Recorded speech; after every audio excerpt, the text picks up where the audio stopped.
नमस्कार सभी पेंशन भोगियों का स्वागत करते हैं एक बार फिर से। दोस्तों, इस वक्त की पेंशन धारकों के लिए बहुत बड़ी और इम्पोर्टेंट खबरें निकलकर सामने आ चुकी है। जी हां दोस्तों, सरकार ने 2025 के अंदर ईपीएस 95 पेंशन बढ़ाकर 7,000 रुपये कर दी है। जी हां दोस्तों, तो आखिरकार ईपीएस 95 पेंशन बढ़ोतरी को लेकर आप सभी के लिए बहुत बड़ी और ब्रेकिंग न्यूज निकल कर आई है। तो इसके बारे में संपूर्ण जानकारी आज इस वीडियो के अंदर आप सभी को दी जाएगी।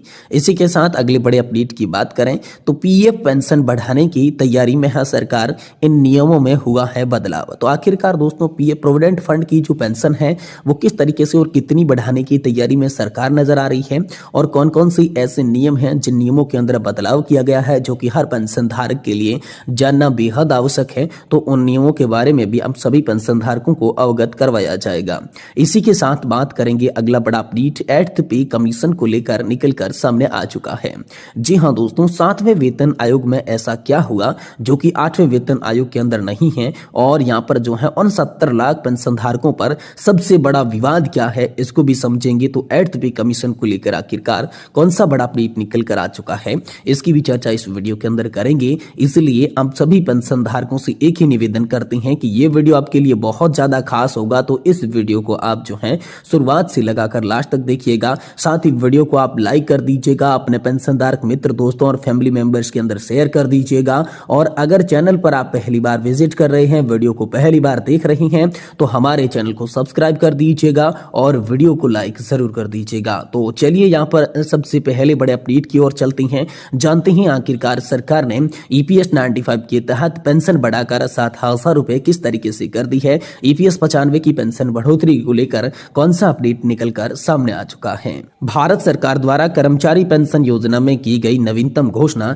देश की करोड़ों सेवानिवृत्त कर्मचारियों के लिए बड़ी खुशखबरी लेकर आई है। वर्ष 2025 से प्रभावी होने वाली इस योजना के तहत अधिकतम मासिक पेंशन की राशि पहले की तुलना में दोगुना करते हुए 7,000 तक बढ़ा दिया है। यह निर्णय न केवल पेंशन धारकों की आर्थिक स्थिति सुधारने के अंदर सहायक होगा, बल्कि उनके जीवन स्तर को भी उन्नत करने का काम करेगा। और नई घोषणा के पूर्व ईपीएस 95 योजना के अंतर्गत पेंशन भोगियों को अधिकतम 3,500 रुपए प्रति माह की राशि मिलती थी।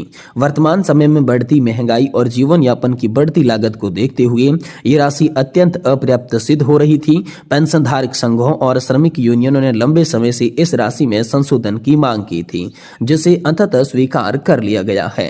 पेंशन राशि को बढ़ाने के पीछे सरकार के कई महत्वपूर्ण कारण हैं। सबसे प्रमुख कारण देश में लगातार बढ़ती मुद्रास्फीति दर है, जो पेंशन भोगियों की क्रय शक्ति को कम कर रही थी। साथ ही बेहतर स्वास्थ्य सुविधाओं के कारण जीवन प्रत्याशा के अंदर वृद्धि हुई है, जिससे सेवानिवृत्ति के बाद वर्षों से अधिक वित्तीय सुरक्षा की आवश्यकता रही है।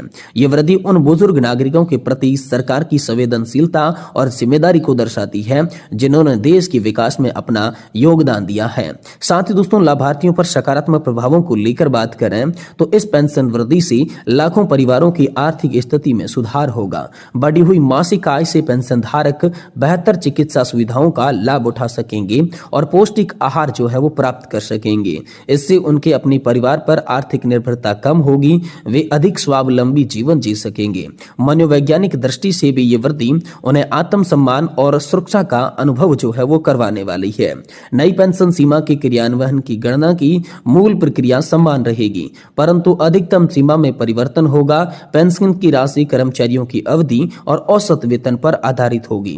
जिन कर्मचारियों ने अधिक अवधि तक सेवा की है और अधिक योगदान किया है, वे 7,000 की पूर्ण राशि के हकदार होंगे।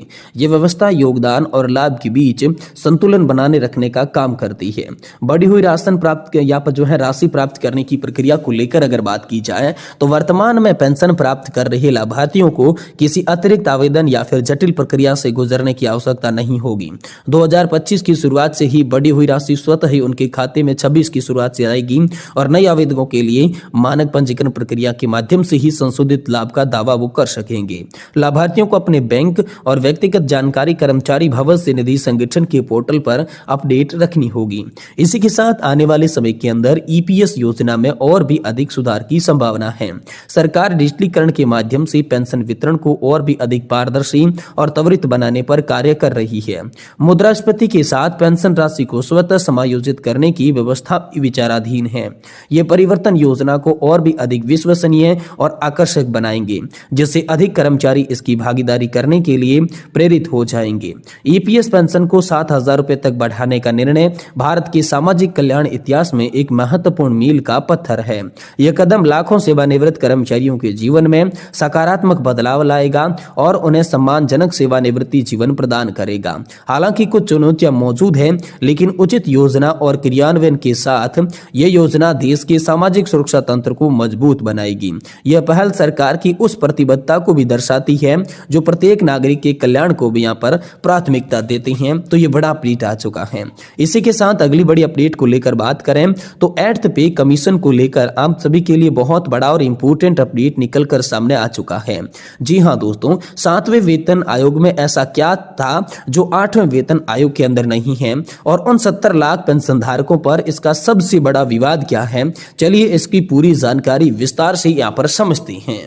8वें वेतन आयोग का नोटिफिकेशन जारी होते ही विवाद भी शुरू हो गया है। आरोप है कि करीब 69 लाख केंद्र सरकार के पेंशन धारकों और फैमिली पेंशन धारकों को 8th सीपीसी के दायरे से बाहर किया गया है। All India defence employees federation ने वित्त मंत्री निर्मला सीतारमण को पत्र लिखकर इस फैसले को गलत बताया है। यह सवाल यह है कि आखिरकार 7वें वेतन आयोग में ऐसा क्या है जो 8वें वेतन आयोग में नहीं है और इसका सबसे बड़ा विवाद है। तो चलिए इसे यहाँ पर पॉइंट्स के माध्यम से समझते हैं। केंद्र सरकार ने 3 नवंबर 2025 को 8वें वेतन आयोग का नोटिफिकेशन जारी कर दिया था, जिसके बाद से ही विवाद शुरू हो गया। आरोप में करीब यहाँ पर जो है 69 लाख केंद्र सरकार के पेंशन धारकों और फैमिली पेंशन धारकों को 8th सीपीसी के दायरे से बाहर रखा गया है और इसको लेकर ऑल इंडिया डिफेंस की फेडरेशन ने वित्त मंत्री से पत्र लिखकर उनके बारे में बात की है। सवाल यह है कि आखिरकार 7वें वेतन आयोग और 8वें वेतन आयोग में पेंशन संबंधी प्रावधानों में क्या फर्क है, दोनों में कौन सा आयोग ज्यादा फायदा देगा। यहाँ पर जो है सबसे पहले है 8th सीपीसी के पेंशन रिस्टमेंट में जिक्र नहीं है। जी दोस्तों, 8वें वेतन आयोग के बाद में यहाँ पर पुनर्मूल्यांकन में कोई स्पष्ट जिक्र नहीं है, लेकिन हाँ इसमें लिखा है कि नेशनल पेंशन स्कीम और यूनिफाइड पेंशन स्कीम के तहत आने वाले पेंशन संबंधी चिंताओं की समीक्षा की जाएगी। दूसरा पॉइंट है डेथ कम रिटायरमेंट ग्रेजुएट की समीक्षा। तो 8th पे कमीशन में टर्म ऑफ रेफरेंस कहती है कि आयोग नेशनल पेंशन स्कीम और यूनिफाइड पेंशन स्कीम के तहत आने वाले कर्मचारियों की डेथ कम रिटायरमेंट ग्रेजुएटी की समीक्षा करेगा और सिफारिशें भी देगा। वही तीसरा है एनपीएस और यूपीएस से बाहर कर्मचारियों की पेंशन की समीक्षा। टर्म्स ऑफ रेफरेंस को भी यह भी शामिल है कि आयोग एनपीएस और यूपीएस से बाहर आने वाले कर्मचारियों की पेंशन और डीसीआरजी दोनों की समीक्षा करेगा और अपनी सिफारिशें यहां पर देगा। इसी के साथ स्पष्टमेंटेड पेंशन और रिटायरमेंट बेनिफिट को लेकर अगर बात की जाए तो 7वें वेतन आयोग का रिवोल्यूशन 28 फरवरी 2014 को जारी हुआ था, जिसमें साफ लिखा गया था कि आयोग पेंशन और अन्य रिटायरमेंट बेनिफिट की संरचना तय करने के सिद्धांतों की जांच करेगा। यानी 7वें सीपीएफसी में पेंशन पर फोकस स्पष्ट और अनिवार्य था। वह इसका 5वां पॉइंट है यहाँ पर जो है पुराने रिटायर्ड कर्मचारी की पेंशन रिवीजन का साफ प्रावधान। 7वें वेतन आयोग को यह जिम्मेदारी भी दी गई थी कि वह सिफारिशों को लागू होने की तारीख से पहले ही रिटायर्ड हुए कर्मचारियों की पेंशन की समीक्षा करेगा। इसमें यह भी माना गया था कि 1 जनवरी 2004 के बाद भर्ती कर्मचारी को एनपीएस के दायरे के अंदर भी आना चाहिए। तो 8वें वेतन आयोग के यहाँ पर जो है रेजोल्यूशन में जहां कई बातें शामिल यहाँ पर हैं, वहीं 7वें वेतन आयोग की तरह स्पष्ट पेंशन रिवीजन का उल्लेख नहीं है। ये दोनों आयोग के बीच सबसे बड़ा विवाद बना हुआ है और इसी को लेकर पेंशन धारक जो है हाल फिलहाल के चिंता के अंदर नजर आ रही हैं।